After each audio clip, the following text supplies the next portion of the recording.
Assalamualaikum warahmatullahi wabarakatuh. Perkenalkan, nama saya Ayu Endah Wibawanti, calon guru penggerak Angkatan 7 dengan fasilitator Ibu Yustri Marliani dan pengajar praktik Ibu Erni Susanti. Saya akan memaparkan aksi nyata saya pada modul 1.1 Filosofi Pendidikan Nasional Ki Hajar Dewantara. Pendidikan dan pengajaran dalam memahami arti dan tujuan pendidikan menurut pemikiran Ki Hajar Dewantara, di mana pengajaran adalah bagian dari pendidikan.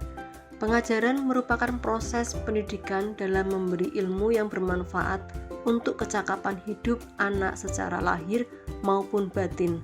Sedangkan pendidikan adalah memberi tuntunan terhadap segala kodrat yang dimiliki anak, agar ia mampu mencapai keselamatan dan kebahagiaan yang setinggi-tingginya, baik sebagai seorang manusia maupun sebagai anggota masyarakat.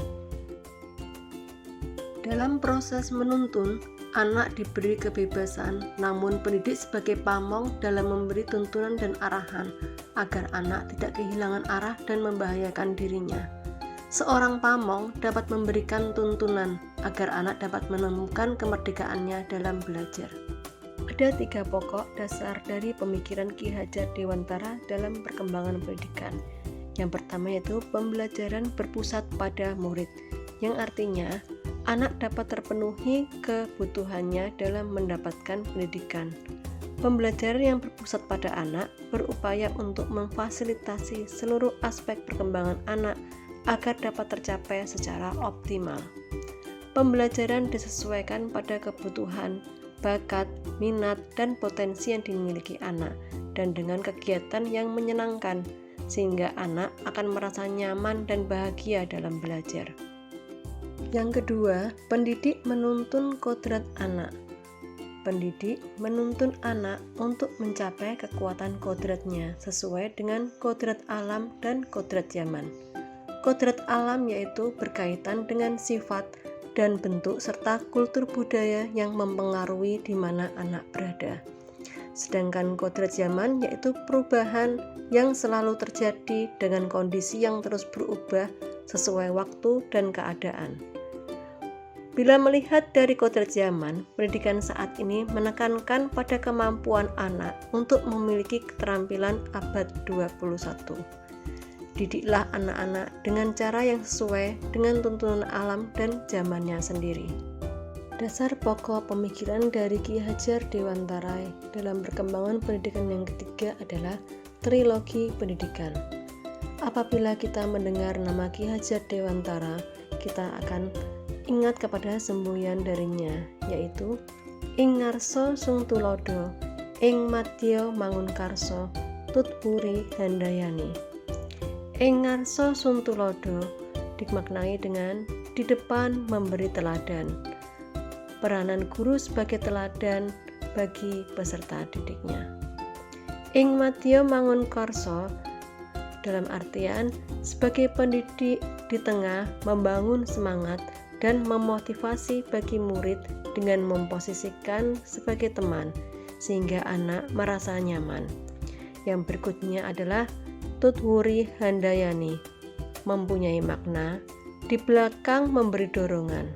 Guru harus selalu mendorong peserta didik dalam mengembangkan bakat, minat sesuai dengan potensi yang dimiliki anak. Ki Hajar Dewantara mengibaratkan pendidik sebagai petani dan peserta didik sebagai padi. Pendidik ibarat petani yang menanam padi, tidak bisa memaksakan tanaman padi menjadi tanaman lainnya. Maksudnya adalah anak-anak sudah mempunyai minat dan bakatnya masing-masing, tidak bisa dipaksa untuk menjadi apa yang diinginkan oleh guru atau orang tua untuk tujuan tertentu. Implementasi di sekolah berdasarkan pemikiran Ki Hajar Dewantara. Didik menuntun anak sesuai dengan bakat, minat, potensi yang dimiliki dengan kegiatan pembimbingan, literasi, dan ekstrakurikuler. Dalam pembelajaran, pendidik membimbing anak, dan pada kegiatan literasi, contohnya, pendidik membacakan buku cerita kepada anak. Untuk ekstrakurikuler, antara lain ada kegiatan drum band, kegiatan menari, kegiatan mewarnai, dan kegiatan lainnya. Anak-anak dibebaskan untuk mengikuti kegiatan sesuai dengan minat dan potensi mereka. Penanaman budi pekerti dengan kegiatan pembiasaan. Pendidik juga menanamkan nilai-nilai karakter dengan budi pekerti yang baik.